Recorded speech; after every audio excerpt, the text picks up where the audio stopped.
Okay, welcome back. This is episode 15 of the April 2021 edition of The Light, a truth paper. Available online on our website, thelightpaper.co.uk. So this is a double page spread in the centre of the paper, so it covers 2 pages, and it's Preparedness for preparing for disaster. 10 things to think about. And it's created by Dave.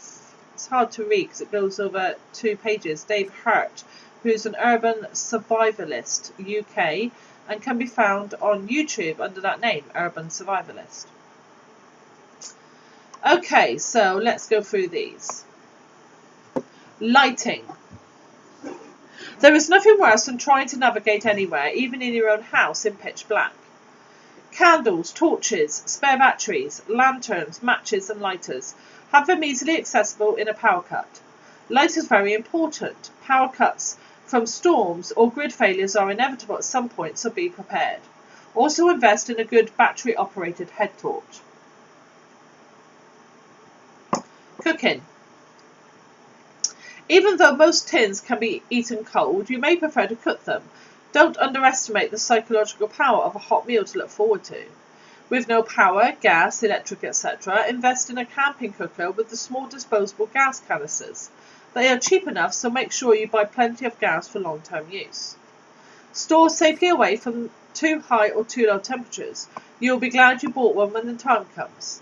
Learning to cook on an open fire and rigging up simple tripods, etc., for hanging pots can also well be useful.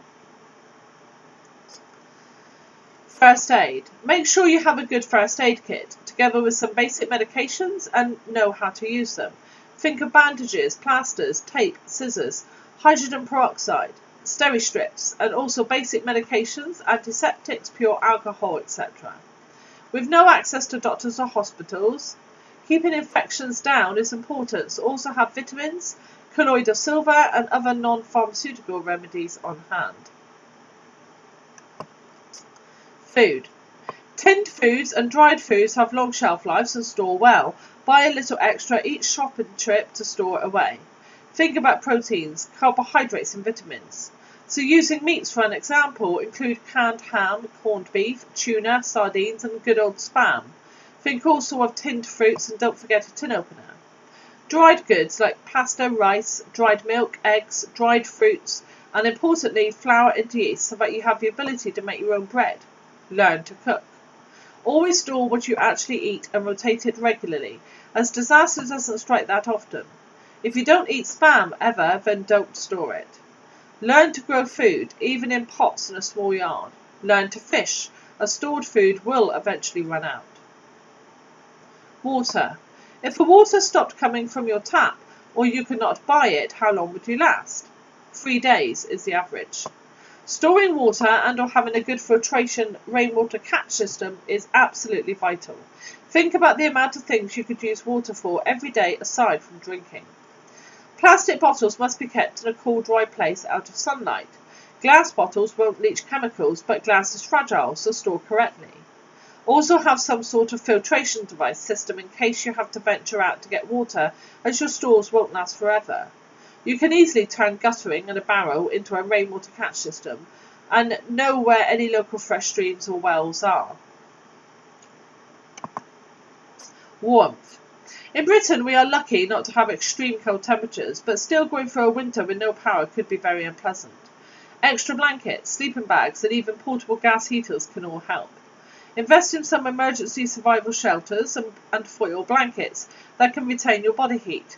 Also gloves, hats, scarves and hot water bottles. Toiletries. As we have learned with the toilet roll buying epidemic, if you prepare carefully, you will not have to join the hordes of panic buyers. Stock up toilet roll, feminine hygiene products, baby wipes, toothpaste, soap, cotton balls and buds. Also stock some washing powder, not the gels, so if needed you can wash clothes by hand. In emergency situations, hygiene is very important, so also store plastic sanitary bags for disposal of any waste. Power. Keep tons of batteries for torches, lights, lamps, etc. Solar power is another option. There are systems from 10 watts to 10,000 watts and beyond. You can have something that suits your needs, and these can help recharge small devices. On a bigger scale, they can run applications like washing machines and refrigerators. A generator is a more expensive option and needs fuel.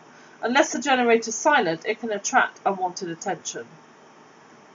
Communications. A great asset is a wind-up or battery old-school radio, as most emergency broadcasts will still be by radio, and even in disasters, government can transmit via radio waves. This way you can keep track of what is going on in the world outside. It is also a good idea to have walkie-talkies for household use or short food or water runs. Community.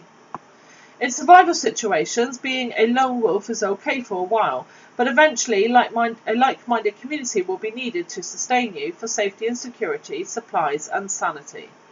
Find like-minded people and talk about a plan of action should disaster strike. You must be able to trust and rely on each other to get to know people now where possible. We still are pack animals and we need each other. There is nothing stronger than a tight community. And it says this is a basic guide and not a full list on what to do to prepare now for future disasters. Hopefully you can take something from this and implement it for peace of mind and for the future safety of yourself and your family. Okay, so that's it for this article. I hope you enjoyed that. Thank you for coming. Take care and I'll see you next time. Bye-bye.